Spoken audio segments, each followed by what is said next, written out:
If I was Tatsumi, I wouldn't know whether to be flattered or scared shitless after being picked to be Esdeath's man. Like, goddamn, it's fucking crazy.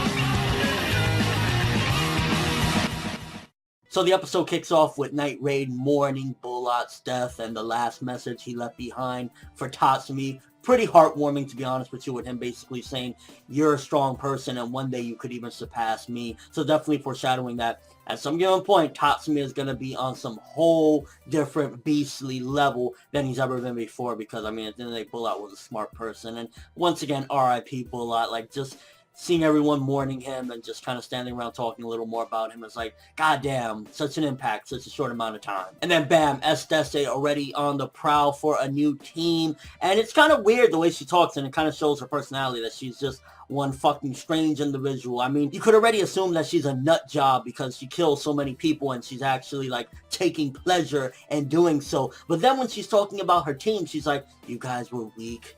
Yes, you were weak people and you lost and you're not strong, but I'll still avenge you. It's like she has some sort of morale and feelings within her. It's just so distorted with all the fucked up shit that it's kind of hard to separate the decent parts of her from the actual, you know, monster that she is. And I think having some of those elements in her kind of shows that maybe down the line she could change ultimately and not be completely a fucked up piece of shit working for the government. Because if she does feel those feelings of sympathy in a way and sentiments of like, oh, you know, I feel bad for my team, even if it's that distorted, at the very least there's some form of, you know, goodness in her, and maybe that can make a change overall later on down the road. And her new team is like, holy shit. First of all, you got Akame's sister, which we already seen from the end of last week's episode, her fucking sitting on a pile of bodies, so we know she's some fucked up, you know, nut job. And notice how out of all the people that was there, the only one that kind of cracked the mask and was going in was Akame's sister. So you can tell that she may not be on Esdeath's level. She may be on Esdeath's level, because if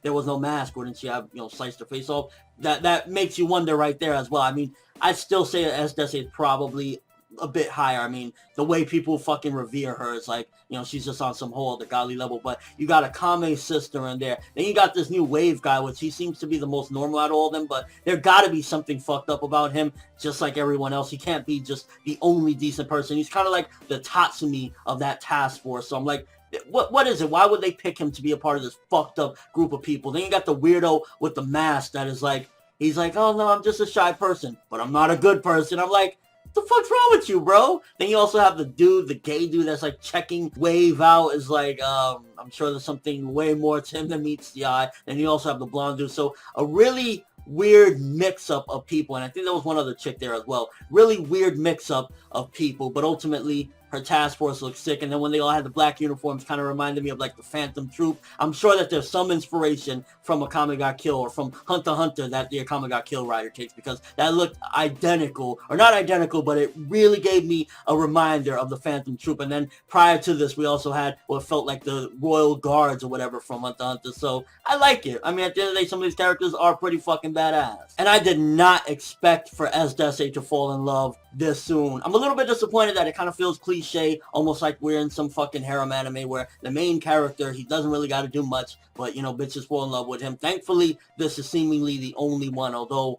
I don't know about him and mine, because they argue a lot, and usually you know what they say when people argue a lot. But Esdeath falling in love with him, I mean, I'd rather it have been somebody else, per se, to be honest with you. Like, if Bullet was still around, fucking, it would have been hilarious as fuck for her to be after Bullet or something. But the fact that she's going after Tatsumi, it's making me wonder what is going to be her future role. I mean, if she truly falls in love with Tatsumi and ultimately starts to slow down, because, like, the way she fucking drags him out of that ring and karate chops him and shit, that's not love. I think she's misunderstood with love. And I kind of had some weird theory, and I want to know what you guys think about this one.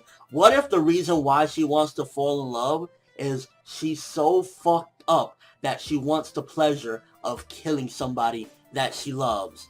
I thought, like, yo, if Esdeath is that far gone, I wouldn't put it past her. And ultimately some progression for Tatsumi going into what seemingly is going to be the lion's den, so to speak. Very good episode I felt this week. We already got past the morning of Bullock. They didn't, take that too long, which I'm sure this is going to haunt Tatsumi even more with everyone else's deaths under, his conscience at this particular point. So we got that. We got Esdeath's new task force, which is fucking looking crazy. If they go up against Night Raid, fucking cities is going to crumble. And then Esdeath falls in love with Tatsumi, which, I feel like that was the most cliche and kind of disappointing out of everything. Like, I would rather have been something radical, like she falls in love with, I don't even fucking know, something crazy. But still, we got some progression on that aspect, and I'm just looking forward to seeing what the fuck Esdeath is gonna do when she's alone with Tatsumi. It's the strangest lucky I've ever heard of. So overall, I'm gonna give this one an 8 out of 10 this week. It was a very good episode. I really enjoyed it, and overall, it felt like it was moving things along in a very interesting and crazy way. But let me know what you thought of the episode. What do you think about Esdeath choosing Tatsumi to be the person that she falls in love with? Felt a little bit cliche for you. What do you think about that? Also, what do you think about her new team? Did they look badass as fuck? Did they remind you of the Phantom Troop when they were all in those slick black uniforms? And your overall thoughts of the episode. But that's all I have for this review. Thanks for watching. Hope you enjoyed it. If you liked anything I had to say or enjoyed the video, drop me a like. I'd greatly appreciate it. And if you haven't subscribed, if you could do so as well, that'd be awesome. I'm Finette World, and as always, people,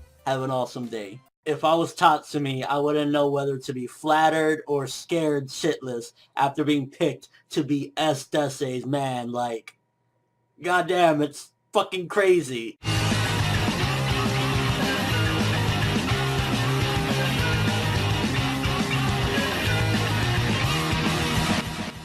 So the episode kicks off with Night Raid mourning Bullock's death and the last message he left behind for Tatsumi. Pretty heartwarming, to be honest with you, with him basically saying, you're a strong person and one day you could even surpass me. So definitely foreshadowing that at some given point, Tatsumi is going to be on some whole different beastly level than he's ever been before, because, I mean, at the end of the day, Bullock was a smart person. And once again, R.I.P. Bullock, like, just seeing everyone mourning him and just kind of standing around talking a little more about him is like, goddamn, such an impact, such a short amount of time. And then bam, Esdeath already on the prowl for a new team. And it's kind of weird the way she talks, and it kind of shows her